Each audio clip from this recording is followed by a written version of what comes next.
মা বোনেরা ভালো করে শুনুন, বরিশালবাসী ভালো করে মনে রাখেন, আল্লাহর নবী বলেছেন সূরা কাহাফ যারা মুখস্থ করে রাখবে, সূরা কাহাফ প্রথম 10 আয়াত এবং শেষ 10 আয়াত যাদের মুখস্থ থাকবে, প্রথম 10 আয়াত এবং শেষ 10 আয়াত যদি কেউ মুখস্থ করে রাখে, মৃত্যুর আগ পর্যন্ত এই ব্যক্তি হুঁশ হারা হবে না। কি হবে না? হুঁশ হারা হবে না। আল্লাহু আকবার বলবেন না? আইসিইউর মধ্যে চিৎপটাং থাকা লাগবে না, আপনার থাকতে হবে না লাইফ সাপোর্টে, আপনার থাকতে হবে না হাসপাতালে নিবিড় তত্ত্বাবধানে। আল্লাহর নবী বলেছেন কোন ব্যক্তি যদি সূরা কাহাফের প্রথম 10 আয়াত এবং শেষ 10 আয়াত মুখস্থ করে রাখতে পারে এবং নিয়মিত প্রতি রাত্রে তেলাওয়াত করে, তাহলে ওই বান্দা মৃত্যুর সময় তার রুহুটা কিভাবে যাচ্ছে সেই পর্যন্ত সে দেখতে পাবে। অতএব যদি হুঁশ লইয়া মরতে চান তাহলে সূরা কাহাফের প্রথম 10 আয়াত এবং শেষ 10 আয়াত আজ থেকে মুখস্থ করা শুরু করে দেন ইনশাআল্লাহ। যুবকদেরকে বলি, ছাত্র ছাত্রী কলেজ স্কুল ইউনিভার্সিটিতে পড়েন, যারা ধনাঢ্য ব্যক্তি আছেন, প্যারালাইজড হয়ে হাসপাতালে থাকবেন, আইসিইউর মধ্যে থাকবেন স্ট্রোক করে, মাসকে মাস অ্যাপোলো হাসপাতাল, ল্যাবেইড হাসপাতাল থেকে নিয়ে মাঝে মাঝে বিদেশে চলে যাচ্ছে। বাংলাদেশ থেকে যত রোগী ভারত যাচ্ছে চিকিৎসা করতে, তা দিয়ে বাংলাদেশের বাজেটের চেয়ে দ্বিগুণ বাজেট করা যায়। কেন? চিকিৎসা আপনার হায়াত থাকলে এখানেই হবে।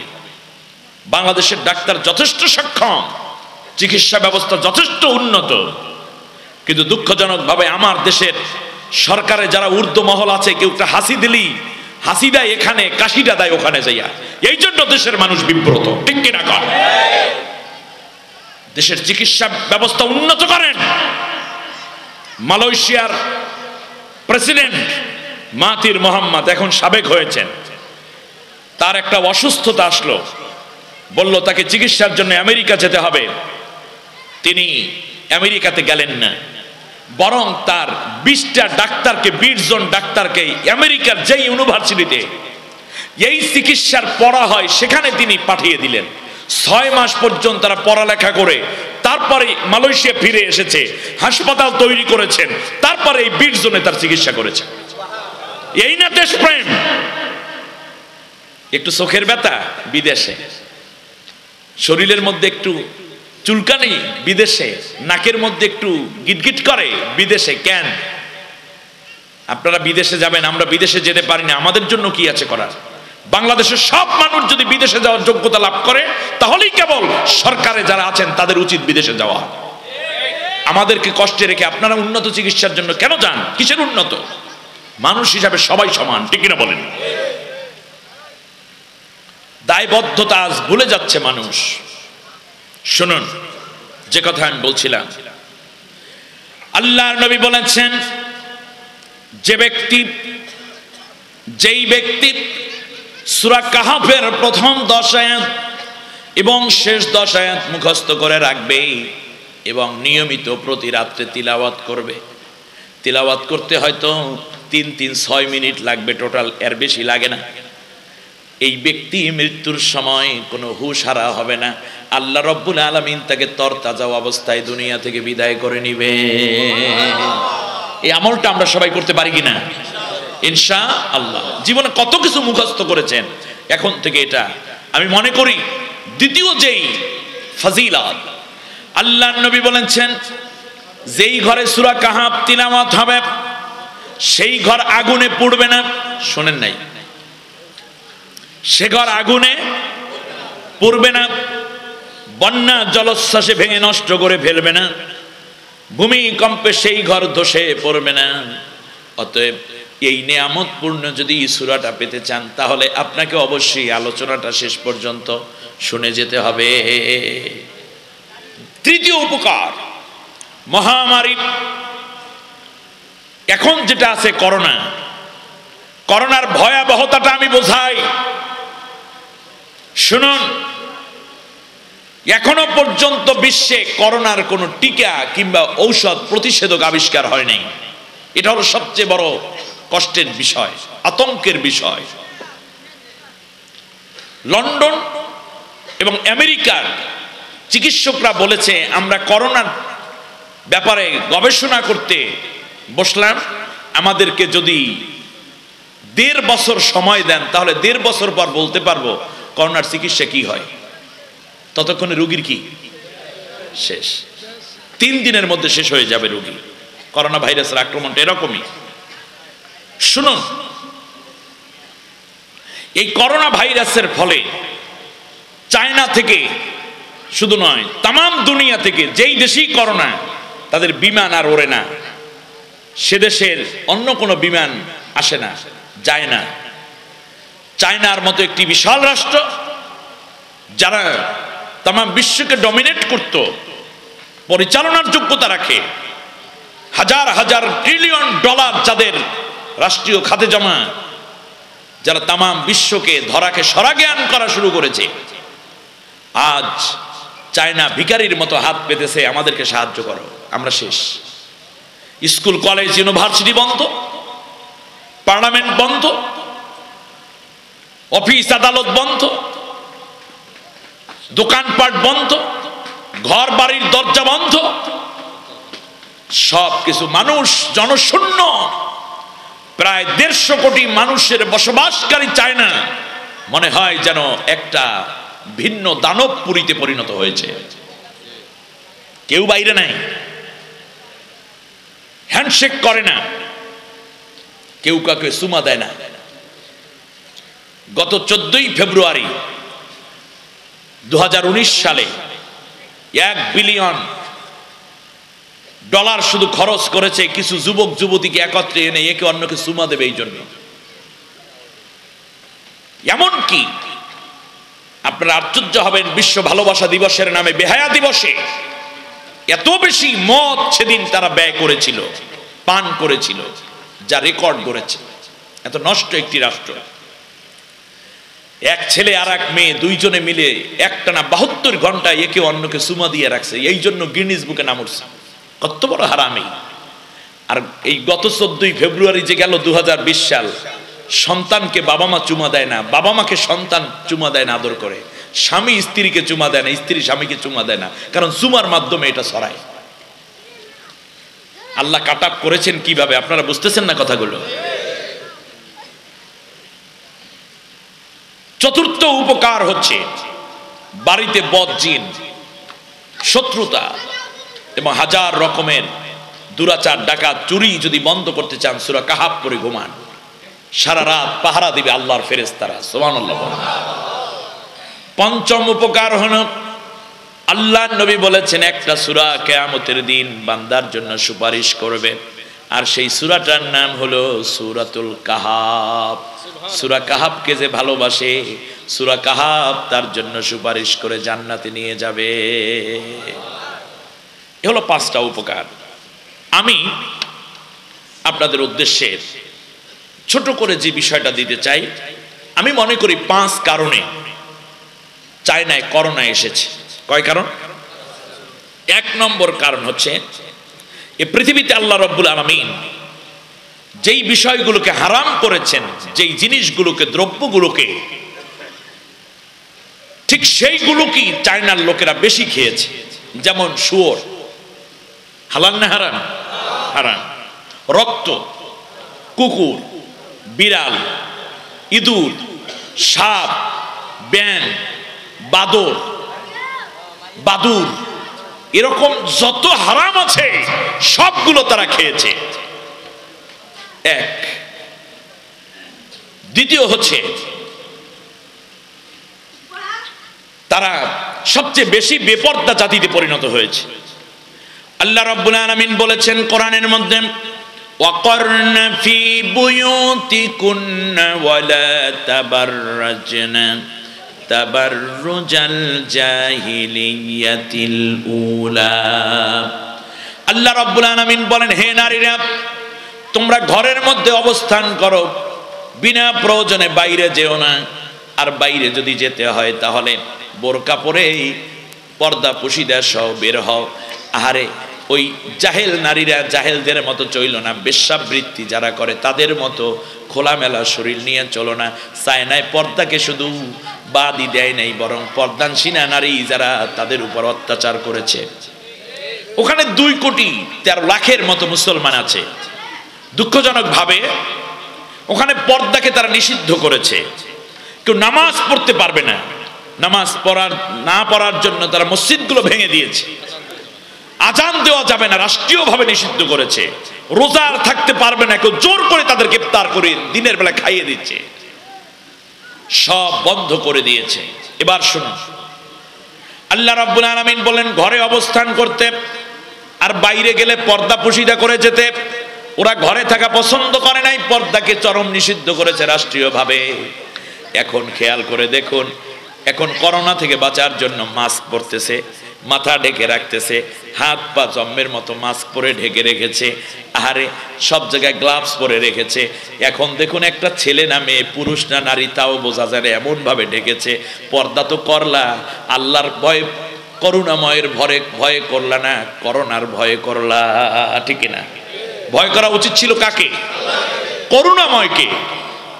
তা না করে করুণাকে ভয় না করে করোনাকে ভয় করা শুরু করেছে এখন, ঠিক না বলে? দ্বিতীয় কারণ।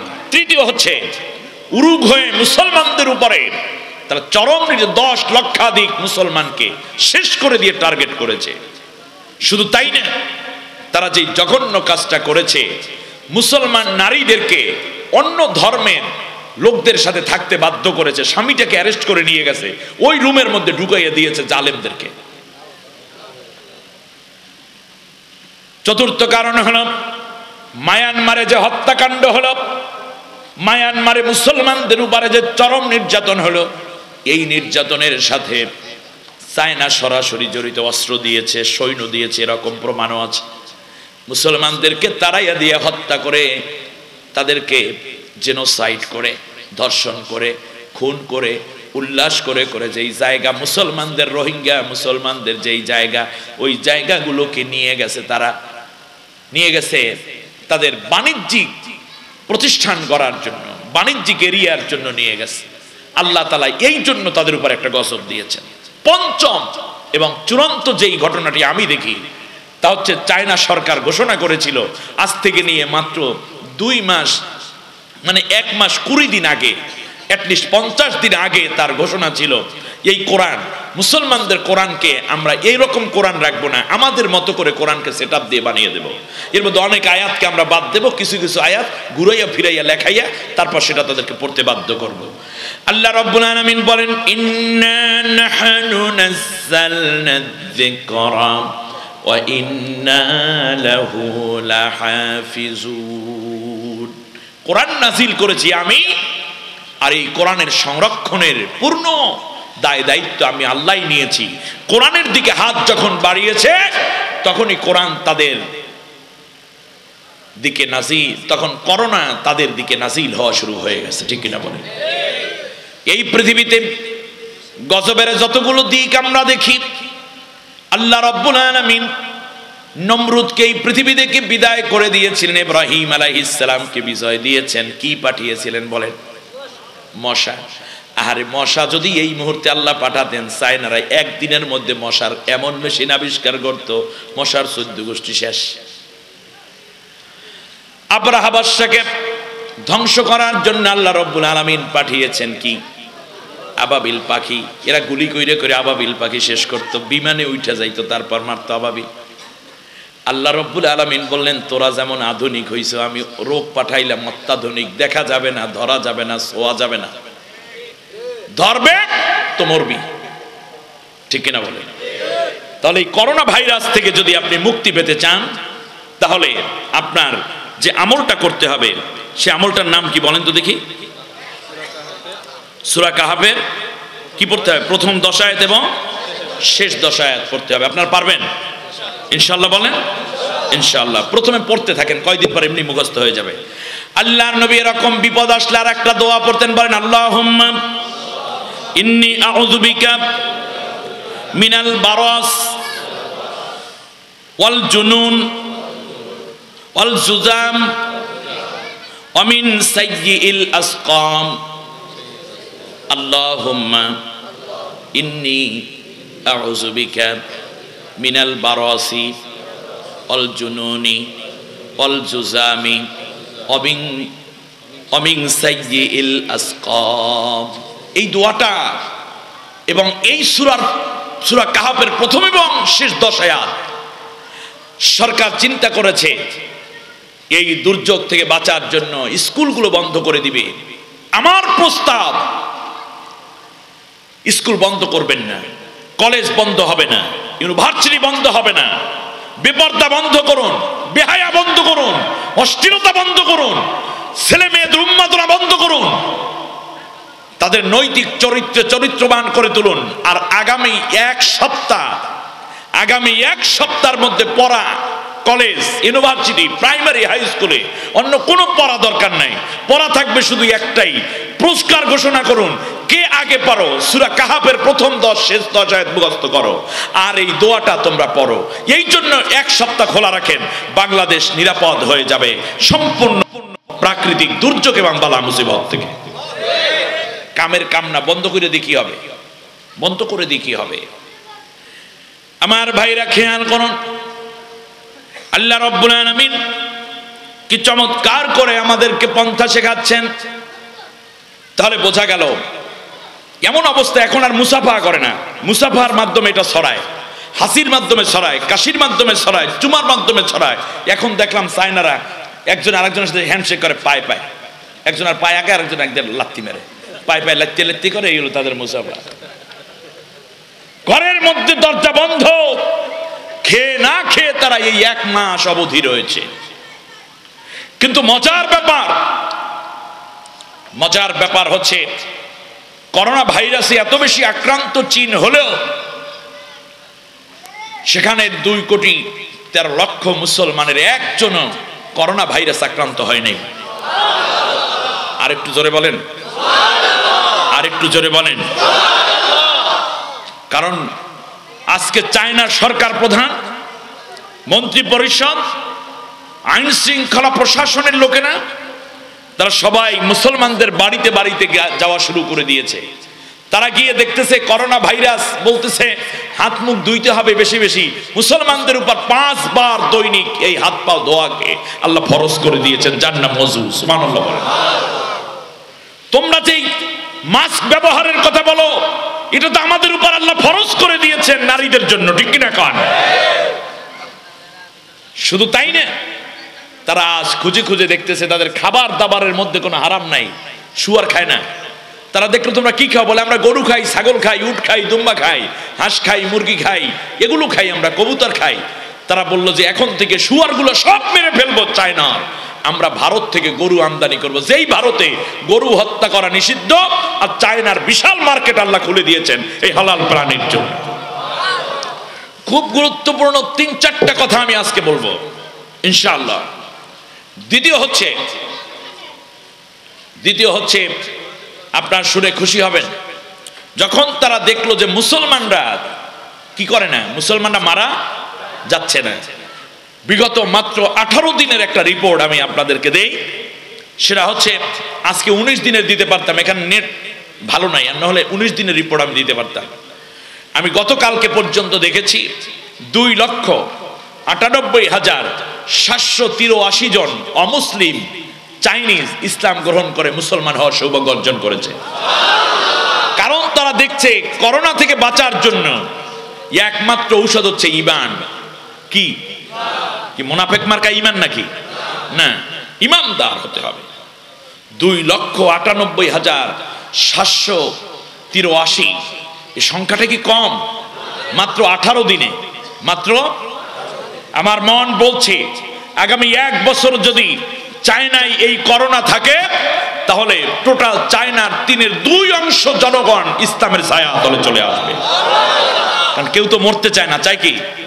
সেনাবাহিনী, নৌবাহিনী, বিমান বাহিনী, গোয়েন্দা ডিবি, সরকারের মধ্যে থাকা ঊর্ধ্বতন যারা আছে, সাধারণ জনগণ ইসলামের দিকে দৌড় শুরু করছে।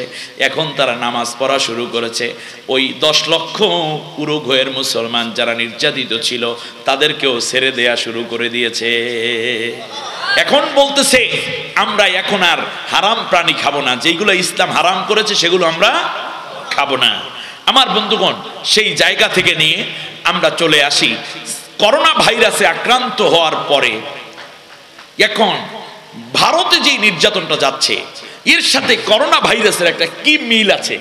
আমি জামালউদ্দিন কানে আঙ্গুল দিয়ে ওয়াজ করার বক্তা না, আপনারা জানেন।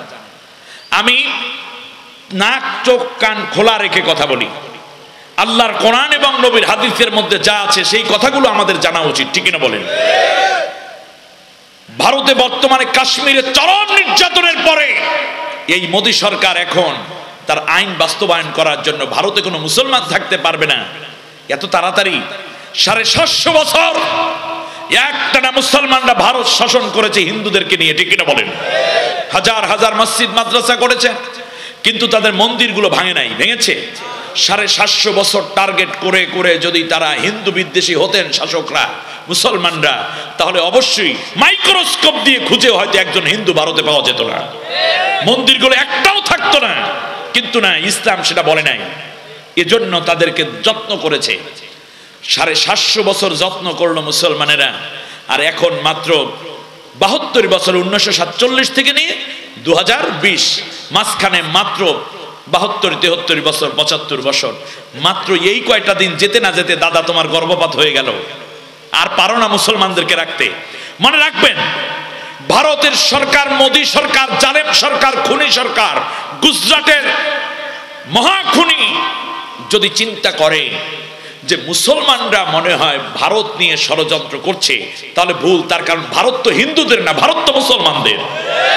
মাঝখানে 200 বছর জুলুম অত্যাচার করে নিয়েছিল ব্রিটিশরা, আর এই ব্রিটিশদের দালালি পাঁচটা গোলাম হওয়ার কারণে যাওয়ার সময় তোমাদের হাতে ক্ষমতা দিয়ে চলে গেছে, ঠিক কিনা?